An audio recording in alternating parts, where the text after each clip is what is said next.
एक छोटा सा गांव था। नाम था फूलपुर। वहां राजू नाम का एक गरीब लड़का रहता था।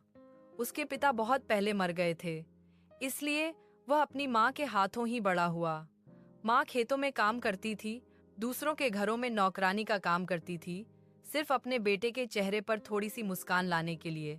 राजू ने बचपन में माँ से कहा था, एक दिन मैं बड़ा होकर तुम्हें एक पक्का घर बनाऊंगा। माँ हंसकर बोली थी, मेरा घर तो तेरे सीने में ही है बाबू। दे लेकिन समय बदला। राजू बड़ा हुआ, शहर में नौकरी मिली। शहर की चकाचौंध में वह माँ को लगभग भूल गया। माँ प्रतिदिन प्रतीक्षा करती, कब उसका बेटा लौटकर आकर कहेगा, माँ मैं आ गया।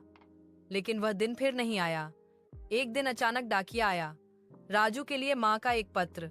पत्र में लिखा था, बाबू मैं अच्छी हूँ, बस तू अच्छी रहना। आज सुबह तेरी पसंद की लाल साड़ी पहनी थी, सोच रही थी तू कहेगा माँ कितनी सुंदर लग रही हो। तू तो बहुत व्यस्त है अभी, इसलिए और परेशान नहीं करूंगी। अगर कभी समय मिले याद करियो, तेरी माँ अभी भी बरामदे में बैठी है, उस पुराने दोचाला घर के नीचे। अच्छी रहना बाबू, तेरी माँ। राजू ने चिट्ठी पढ़कर स्तब्ध हो गया। गांव के एक पड़ोसी को फोन किया। दूसरी ओर से खबर आई, तेरी माँ तो कल ही चली गई। राजू आखिरी सांस तक तेरा ही नाम ले रही थी।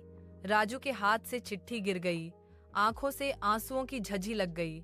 शहर की रोशनी अचानक उसके मन में बुझ गई। उस रात राजू ट्रेन में सवार होकर गांव के लिए रवाना हो गया। जिस माँ से उसने एक दिन कहा था, वह एक दिन कभी वापस नहीं आया।